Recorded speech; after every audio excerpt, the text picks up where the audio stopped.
The arena floor was slick with the bioluminescent blood of 17 species. Carvex the Unyielding stood at the center, its forearms spread wide in triumph, mandibles clicking in the ancient rhythm of victory.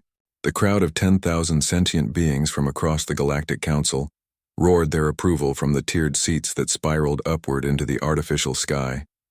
The Tournament of Dominance happened once every standard cycle, where the galaxy's apex predators proved their supremacy.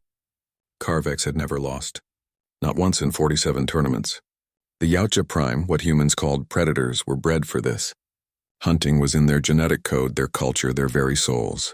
The holographic display flickered, announcing the final challenger. The crowd's roar transformed into confused murmuring, then outright laughter. Even Carvex's mandibles twitched in what might have been amusement. A human walked onto the arena floor. It stood barely 2 meters tall, possessing only 2 arms and 2 legs, no natural armor plating, no venomous stingers, no plasma glands or acid sacs. Its skin was a vulnerable pink-brown, covered partially by what appeared to be primitive cloth. The creature carried no weapons, no ceremonial blades, no plasma casters. Carvex had studied humans. They were soft, weak. They'd only achieved space travel 3 centuries ago, practically yesterday in galactic terms. They had no claws, no fangs worth mentioning. Their reaction times were glacial compared to true predators. They were prey animals that somehow stumbled into the stars. The human, designation Marcus Chen according to the display, walked to the center of the arena with steady steps. His face showed no fear, which Carvex attributed to ignorance. The creature probably didn't understand it was about to die. Carvex drew its ceremonial blade, the metal singing as it left its sheath. The weapon had tasted the blood of champions from every corner of the galaxy. It would be honored to add human to that collection. The predator activated its biomask's scanning array, thermal imaging overlaying its vision. What it saw made it pause. The human's body temperature was elevated, heart rate increased, but not from fear. The biometric readings showed something else entirely.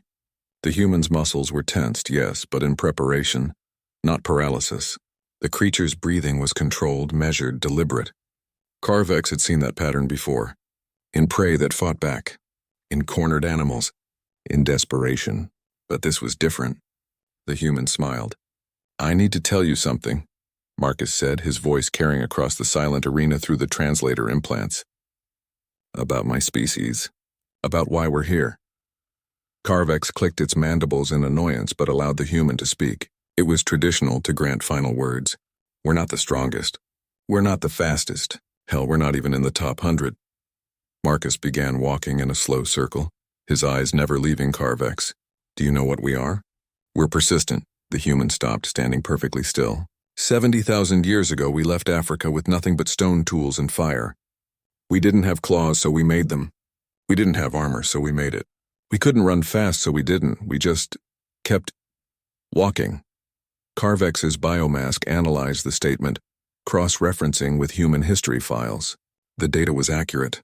Humans had practiced persistence hunting, literally walking after prey until it collapsed from exhaustion.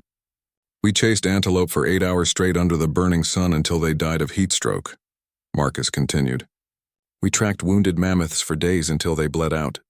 We're not apex predators, Carvex. We're something worse. We're endurance predators. We don't kill you quickly. We just never ever stop." The arena was absolutely silent now. When the krill invaded our colony worlds, everyone said we'd fold. "We're soft, right? Weak." Marcus's smile widened. "We fought them for 37 years. 37 years of war, Carvex. No surrender. No peace treaties. We killed every last one of them. Not because we're strong. Because we're too stupid to quit." Carvex's grip on its blade tightened. The biomask was now showing something concerning. The human's body chemistry was changing. Adrenaline, cortisol, norepinephrine, a combat cocktail that would kill most species from the sheer toxicity. The human was self-dosing with chemicals that turned its brain into a weapon. "The Dominion blockaded Earth for 16 years, Marcus said, his voice dropping lower.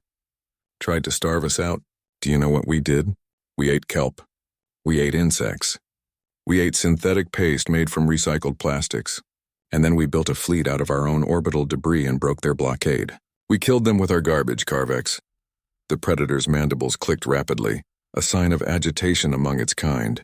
The biomask was now showing multiple alerts.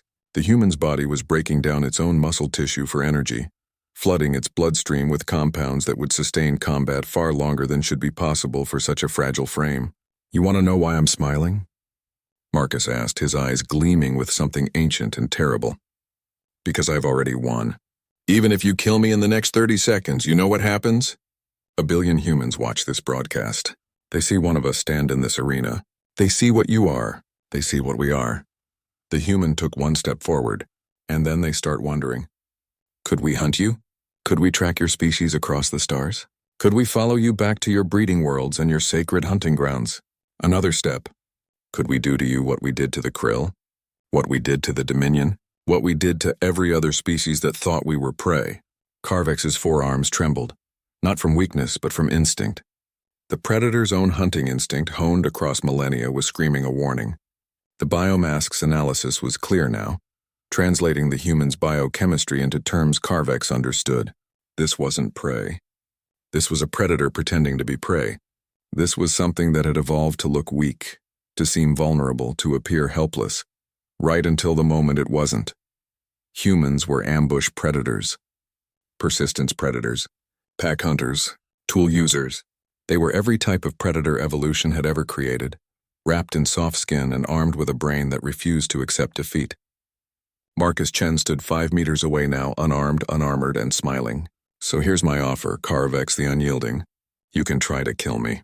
Maybe you will. But every human watching will remember. They'll wonder. They'll calculate. They'll plan." The human's voice dropped to a whisper that somehow carried across the entire arena. "Or you can withdraw. You can acknowledge that we're not prey, that we earned our place among the stars not because we're strong, but because we never ever stop coming." The silence stretched for an eternity. Then Carvex the Unyielding did something it had never done in 47 tournaments. It sheathed its blade. The predator's mandibles spread wide, not in aggression but in respect. "The Council acknowledges," Carvex's translated voice boomed across the arena, "that humanity has demonstrated the criteria for apex status. Not through strength, not through speed, but through the one trait that matters most." The predator turned to face the crowd, its forearms spread wide. They refused to die. The arena erupted into chaos, some cheering, some protesting, some simply stunned. Marcus Chen stood alone on the blood-slicked floor, still smiling. Humanity had just graduated from prey to predator, and the galaxy would never be the same.